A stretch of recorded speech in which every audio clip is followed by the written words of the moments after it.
Sveiki, krepšinio gerbėjai, su komentatorius Vaidas Čeponis. Na kągi, grįžtu pas jūs po pertraukos, nuotaikos ne pačios geriausios, Lietuvos rinktinė nepateko į olimpinės žaidynes, bet užtat gana rimtai papramogavo ir turėjo geros užklasinės veiklos. Aš irgi neliūdėjau, bet aš nepretendavau į olimpinės žaidynes, taigi galėjau sau leisti. Nors lietuvių nebus olimpiadoje, tačiau joje dalyvaus gausybė aukščiausio lygio rinktinių. JAV komanda su visų žvaigždynų priešakyje bus be galo įdomių mačų, taigi iš pradžių paprognozuosiu įdomiausias pirmojo etapo rungtynes, o jūs nepamirškit prenumeruoti mano YouTube kanalą. Taigi pradedu nuo A grupės, kuri tikrai yra mirtininkų. Įsivaizduokit, kokios komandos: Australija, Kanada, Ispanija, Graikija ir viena iš jų po grupio etapo turės važiuoti namo. Labiausiai intriguojančios, sakyčiau, rungtynės Australija, Kanada. Spėju, kad tos komandos kovos dėl pirmosios vietos grupėje. NBA daugybė žaidėjų, Australijos rinktinėje 8 krepšininkai iš NBA, Kanados net 10, su Džildžesu Aleksanderiu, Džamalu Marijumi, Baretu priešakyje. Kanadiečiai yra jaunesni, jų sudėtis kiek stipresnė, jie atletiškesni, būti ištvermingesni, bet Australijos rinktinė tikrai labiau patyrusi. Patty Millsas NBA lygoje tūno šešėlėje, bet tarsi sužvėrėja. Australijos rinktinėje yra labai sunkiai sustabdomas.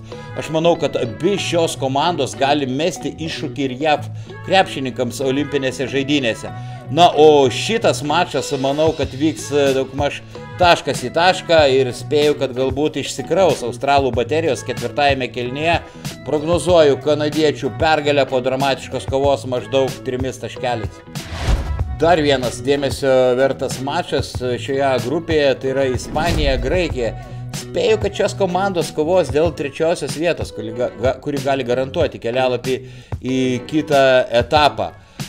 Graikai turi Janį Antetokumpo, žvėrį, vieną geriausių NBA žaidėjų, bet FIBA krepšinėje jis nėra toks monstras kaip už Atlanto, nes čia galima kitokia gynyba, čia siauresnė aikštelė, galima kitaip tankinti gynybą baudos aikštelėje, galima naudoti tą gryną zoninę gynybą ir Janis Antetokumpo, nebūdamas snaiperis, kartais įstringa varžovų gynyboje. Manau, kad ispanai panaudos zoną.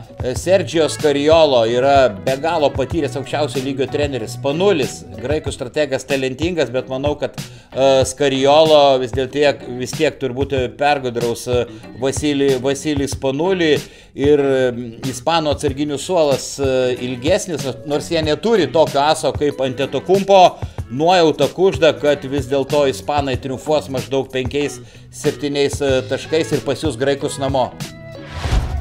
Pereikime prie B grupės ir čia bus tikrai gardus desertas. Prancūzija, Vokietija. Vokiečiai, pasaulio čempionai, turintys daugybę super talentų su broliais Wagneriais, Denisu Šrioderiu priešakyje. Tai dabar labai gerai susižaidusi komanda ir jauna komanda, turinti aukščiausio lygio žaidėjų visose pozicijose, galinti žaisti ir labai greitą krepšinį ir sumanų pozicinį.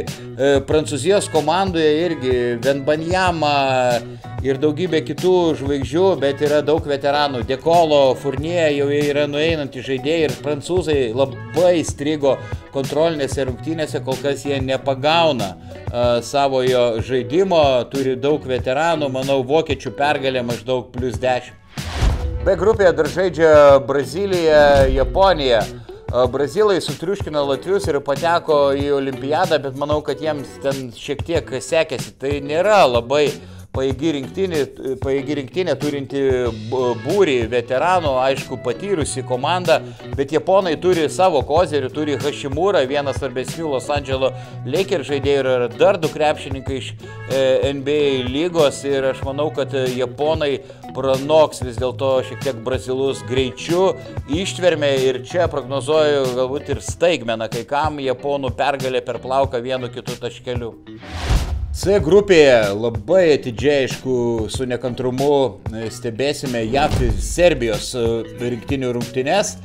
Amerikiečiai turėjo vargo kai kuriuose kontrolinėse rungtynėse, bet manau, aišku, jie ten nebuvo įjungę aukščiausios pavaros, suvažiavo visas NBA žvaigždynas ir jie trokšta, aišku, tik aukso.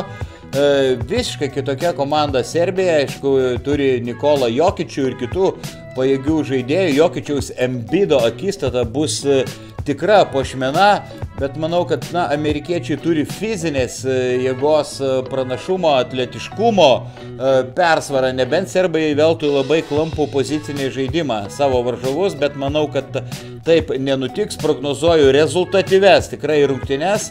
Amerikiečiai primes daug taškų, gal nepersistengs gynyboje, bus sumesta apie 180 taškų ir amerikiečių pergalė apie 15 taškų skirtumų. Taigi buvo mano komentatoriaus Vaido Čeponio prognozės pirmajame olimpiados etape.